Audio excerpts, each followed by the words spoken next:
volta no Atenaus da Geral, estamos falando sobre Ana, uma grande mulher de Deus. Ela era estéril, não podia ter filho, e ela foi e fez uma súplica para Deus. Falou: Deus, estou vendo a condição de Israel, está precisando de gente certa, e eu quero ter um filho. Aí esse filho eu vou apresentar para ti, ele vai ser a solução de muitos problemas. E foi Samuel, um grande juiz e sacerdote, enfim, profeta de Deus. Ele ungiu, enfim, Davi. O interessante é que muitas pessoas entendem que talvez Ana teria feito ali uma barganha. Deus me dá isso que eu faço isso, só que a gente acabou de explicar a diferença. Mas eu queria tatear um pouco sobre o que se tornou o que nós chamamos hoje de barganha. Se tornou um circo, quase, né? A gente tem que pegar isso e fazer aquilo, dar 3 pulinhos, não sei o quê, pegar e ungir, que Deus vai me dar aquilo. Eu tenho que fazer algumas ações e algumas ofertas financeiras, e alguns atos com coisas físicas para Deus me conceder uma bênção. Ao invés de, você quer um terreno, quer uma casa? Trabalha. Ou se não, pega isso e unge ao redor, e dá 3 voltas, dá 3 gritinhos e dá uma oferta de R$1.000, está tudo certo. Se tornou um pouco isso. Né? É uma banalização total. A grande verdade é essa. Infelizmente não é assim. Aí parte de uma boa orientação pastoral, parte do púlpito. Você citou uma coisa muito interessante a respeito daquele que é curado no ditado no forró. Eu também vivi muito tempo sem entender isso. Mas eu sempre observando isso, analisando, consegui entender.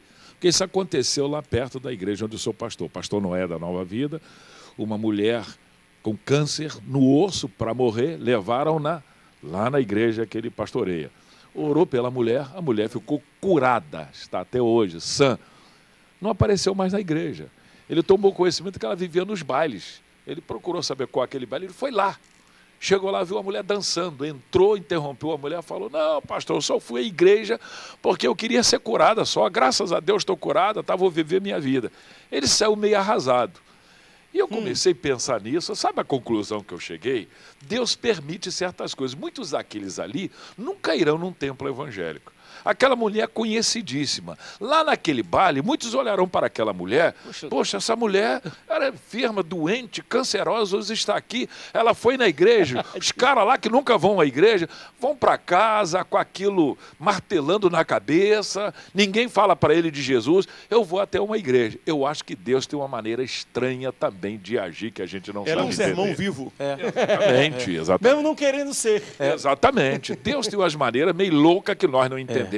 Coloca lá naquele meio, que muitos dali não vão no templo mesmo, mas lá naquele meio, aquela mulher ali está sendo uma espécie de uma referência do que Deus fez. Eu vou à igreja também. Chega lá, ouve a mensagem de Jesus e se converte. Mas também para dentro da igreja é meio complicado. Para fora é luz, mas para quem está dentro da igreja, mas por que não cura essa pessoa aqui que é bênção na igreja? Mas, André, ele não é Deus. Exatamente. A grande questão nossa, como também do ímpio, agora é a soberania de Deus, cara. Ele cura quem ele quer. Paulo, na hora que ele quer. A minha graça te basta, acabou. Isso aí. Você vai curar outros, mas você não vai ser curado. Eita. E aí? Vai continuar enfermo. Eu acho que Deus tem alguns critérios, que Deus tem a mente dele, quem foi o conselheiro do Todo-Poderoso. Então Deus tem algumas coisas, André, que é para nos convencer mesmo. Será, André, que se eu tivesse um avião e uma casa de praia, eu estaria aqui no programa agora? Será que se eu tivesse uma casa em Miami, eu estaria aqui agora? Então Deus consegue ver o futuro. Deus consegue pisar no futuro e enxergar. A questão da barganha, nós rodamos aqui um pouquinho da barganha, é o seguinte: algumas pessoas elas só servem a Deus se Deus der presentinhos para elas, gorjetas para elas. Nós conhecemos. Quantos na nossa gente na igreja presa nessa situação, infelizmente. Coisinhas, pastor. É o culto da bênção. Você vai, recebeu a bênção, Senhor, estou firme aqui contigo, hein? Semana que vem, se Deus não der a bênção, não vai no culto. Então são barganhas, pequenas barganhas. Agora, qual a diferença? Eu posso fazer um voto, André, e eu posso pedir para Deus um carro. E eu posso dizer: Senhor, é tua promessa, tu falaste se eu te pedisse. E se eu tivesse condições de receber, o Senhor me daria. Isso é uma coisa. Pedir a coisa para Deus, obrigando a Deus, colocando Deus na parede para Ele me dar, é uma outra coisa. Agora só, eu como filho posso rogar a Deus o que eu quiser? Posso. Se for da vontade dEle, Deus não vai dar um revólver para um filho para se matar? Para fazer o que com o revólver? Ele vai dar o que é bom. Então, às vezes, Deus não me dá e tem crente que não aceita. Pastor, eu estou saindo da igreja porque eu pedi algo para Deus, Deus não me deu. Eu pedi uma noiva e Deus não me deu. Eu pedi um carro, Deus não me deu. Eu pedi um emprego, Deus não me deu. Eu sempre digo, Ele é Deus. Ele é soberano. Ele faz o que Ele quer e na hora que Ele quer. E a gente tem que calar a boca. E Salmo 47. Bota a tua boca no pó. Aquietai-vos e saber que eu sou Deus. Pede, não fica de braço cruzado. Trabalha. Isso vai aí. à luta. E Deus abençoe quem trabalha.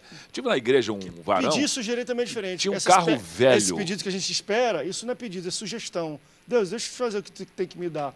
Porque quando tu pede, tu tem que estar preparado para receber o sim e receber o não.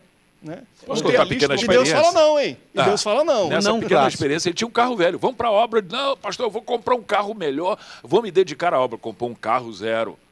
Você foi? Nem eu. Para a obra não foi, nem eu. Não demorou muito tempo, o Senhor levou. E o carro ficou. André, Eu acho que Deus o levou por causa da atitude, é o meu raciocínio, a minha visão. Não, eu vou me dedicar à obra de Deus. Pegou um carro zero, começou a sair para outros lugares, menos para a obra de Às Deus. vezes bênção É é o isso. que mais A bênção afasta que virou as pessoas maldição? de Deus. Isso aí. Vira. A bênção que vira maldição, André? Porque o que é bênção pode virar maldição da maneira que você use. O sexo é maldição? Não. Mas ele pode se tornar uma maldição? Pode. Qualquer coisa, até uma água. e muitas Qualquer vezes, coisa. né, Deus quer nos poupar de coisas, porque o nosso conhecimento é do hoje, e muito mal. Perfeito. Deus, ele conhece a eternidade, ele quer nos poupar e a gente não entende isso. A Bíblia diz que, lá em Mateus, pedi e dá-se-vos-á. Buscai e achareis. Batei e abri-se-vos-á. E se não abrir? E se eu buscar e não achar? E se eu pedir e não Que receber? foi aquela resposta? Quando a resposta de Deus é ficar calado, ou É. às vezes é não. A gente está preparado para receber Isso, não nós de Deus? conhecemos o não clássico, né? O não excepcional da Bíblia, que foi quando Jesus disse para Deus, Pai, se for possível, passa de mim esse cálice. E qual foi a resposta de Deus? Querido, você vai ter que segurar essa onda. Isso aí você vai ter que passar. E ele continuou na missão. Nós não estamos preparados para o não. E estamos sendo preparados na igreja para o sim de Deus.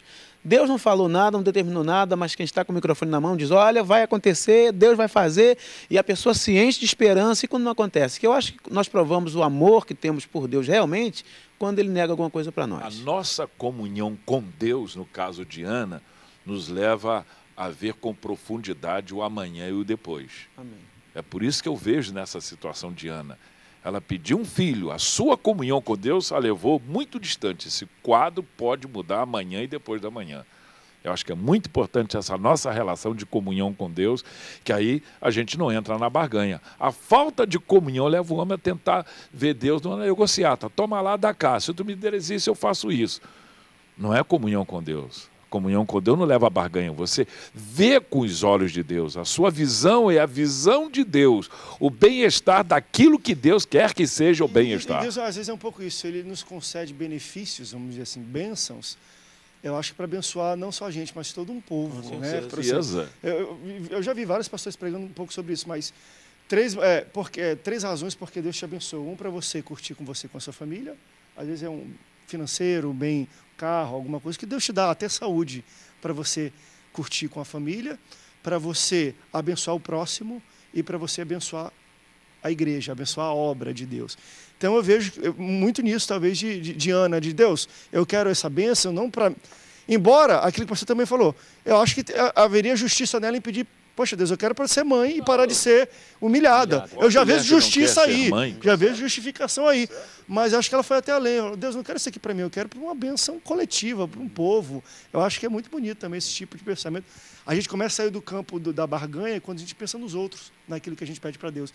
Será que se a gente for parar para pensar tudo que a gente pede no ano, em um ano para Deus, o que daquilo vai interferir na vida da igreja ou das pessoas? Ou a gente, quando está pedindo, pensa só no nosso bem-estar, André, na nossa tranquilidade? Você sabe o que me assusta nesse texto? É que quando Ana está orando de joelhos,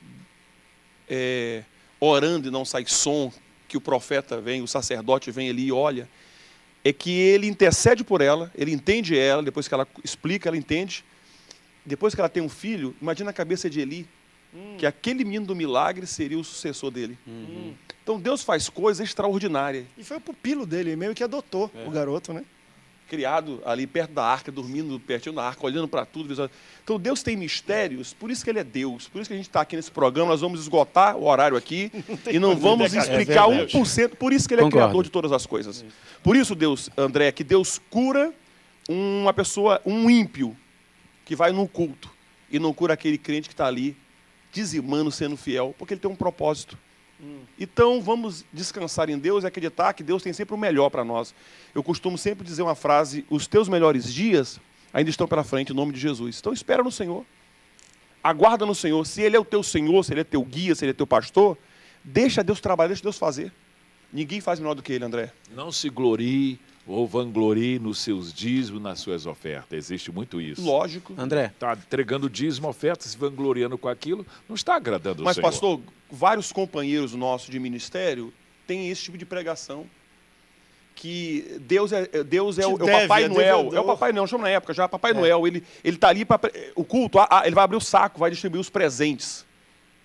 Gente, quantas pessoas adoraram a Deus, serviram a Deus, nunca tiveram grandes presentes de Deus? Estou falando de maneira tangível e palpável.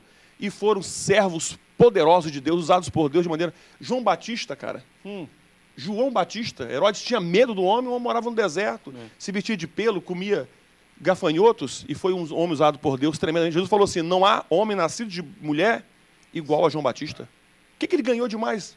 Então, é melhor você descansar e aguardar que Deus tenha o melhor para você, como teve para Ana. Por isso que Ana está nesse rol de mulheres excepcionais.